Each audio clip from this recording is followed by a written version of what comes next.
Marcos Quadros aqui novamente, e eu quero dizer que eu estou muito contente, muito entusiasmado com as centenas de pessoas que tiveram acesso ao nosso vídeo e fizeram comentários. Comentários muito importantes, perguntas inclusive, que depois ao final vou respondê-las.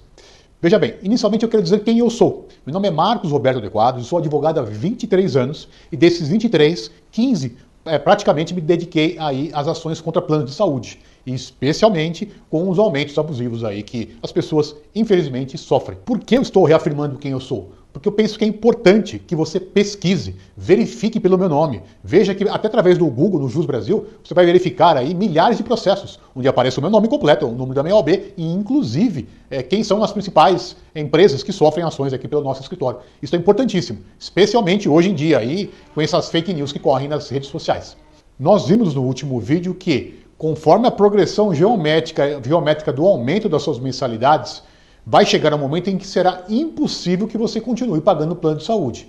Ou você vai ter que arrumar aí uma segunda fonte de renda. Caso contrário, isso é totalmente impagável. E nós vimos também o caso do meu falecido tio, que infelizmente ele pagou o plano de saúde por toda a sua vida ativa, quando se aposentou, foi diagnosticado com câncer e morreu nos corredores aqui do Hospital de São Paulo. E há um segundo caso que eu gostaria de compartilhar com vocês, que é recente, que é da minha mãe.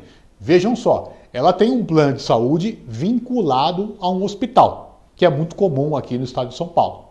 Ela, em minha casa, estávamos num churrasco, todos ali bem contentes, ela, ao apoiar no corrimão, o corrimão havia acabado, ela não percebeu. Ela caiu e de imediato foi perceptível que ela quebrou o pulso.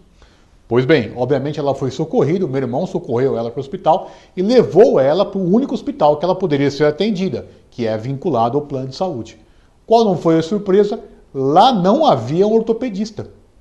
Pois bem, indicaram que ela se dirigisse até a Vila Matilde, que é um bairro também aqui na cidade de São Paulo. Chegando lá, havia um ortopedista, mas ele não poderia fazer nenhum tipo de cirurgia, porque ele não era um cirurgião ortopedista. E nada foi feito. Sequer foi possível colocar ali, se era que é possível, a ossatura no local. Ou seja, deixou ela com um analgésico sem nenhum tipo de atendimento e pediu para que retornasse no dia seguinte. Imagine você ficar com o pulso quebrado e ir para casa sem nenhuma solução. Por fim, eu acabei que interferi na relação ali, pedi para que ela fosse até um hospital particular e lá ela teve o devido atendimento, foi colocado ali o osso no lugar, foi anestesiada, recebeu todos os atendimentos que são necessários. Entretanto, com um gasto aí de R$ 4.700, que esse que vos fala teve que suportar. Mas mãe é mãe e ela já fez muito por mim e pelos meus irmãos, nada mais do que minha obrigação. Mas o que eu quero dizer com isto? Olha a questão importante que ela se envolveu, porque ela não pôde pagar um plano de saúde compatível aí com as grandes redes e foi para um plano hospitalar. Conclusão, não teve atendimento. Então, veja, ou você ir para um plano aquém, ou você cancelar o plano, eu entendo que não é uma solução, porque mais hora, menos hora, você vai precisar de atendimento e não vai ter.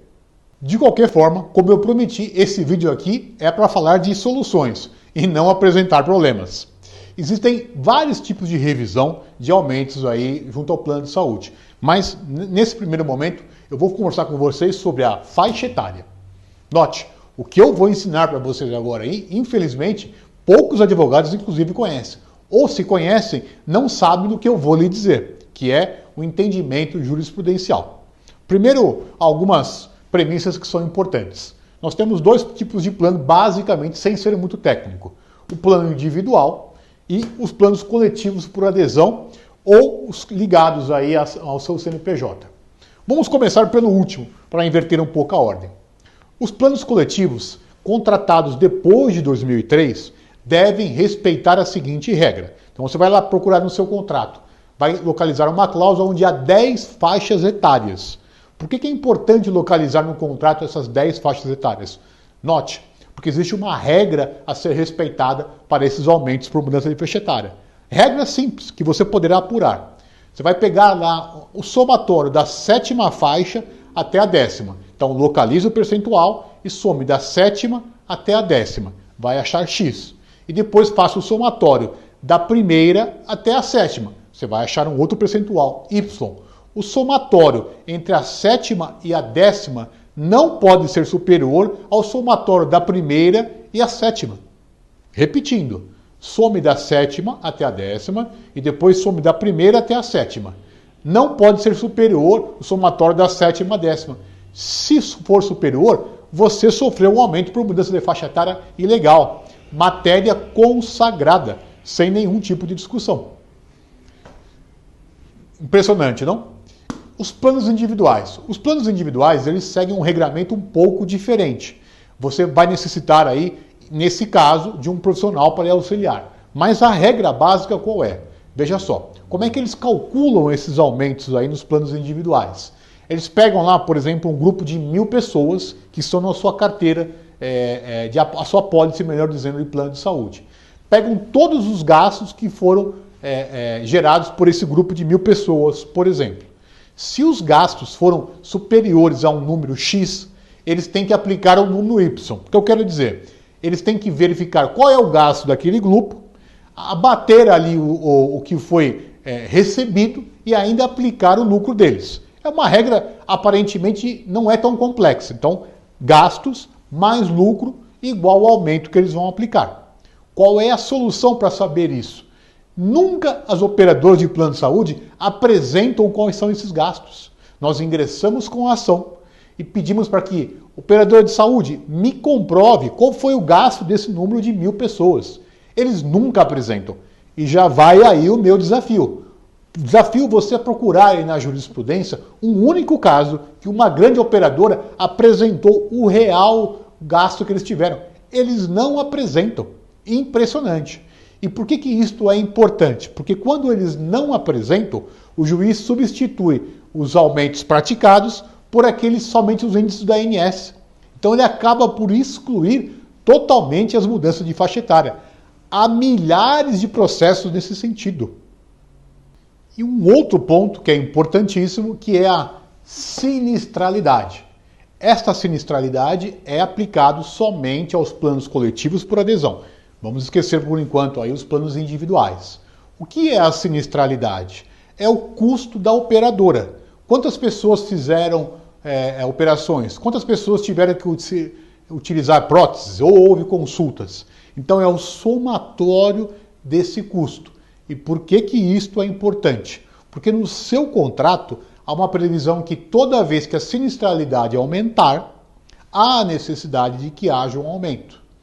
Então, como é que funciona isso? Seu contrato tem um gatilho.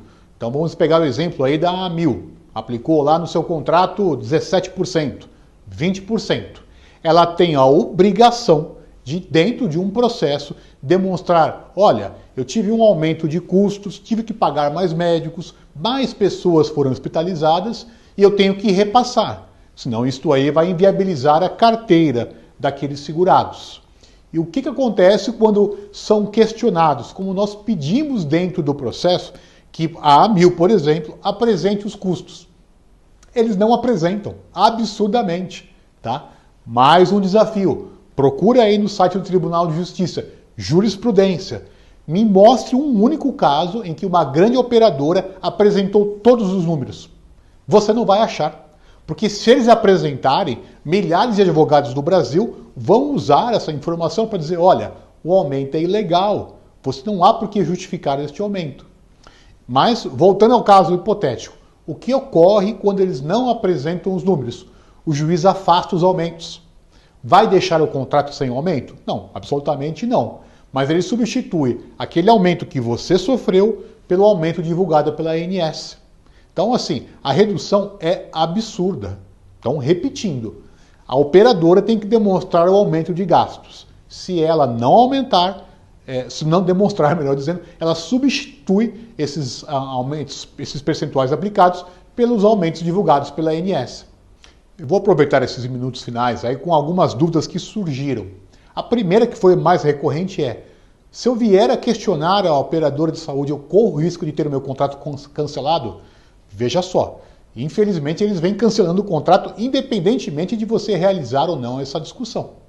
E segundo, se o seu contrato for reconhecido como um falso coletivo, aquele contratado pelo CNPJ, você vai ganhar a vitaliciedade, porque ele vai se equiparar ao individual. Mas isso aí é a matéria do segundo vídeo, em que eu vou aí me debruçar, eu vou esclarecer sobre o contrato celebrado através do CNPJ. Você vai se surpreender os benefícios que existem.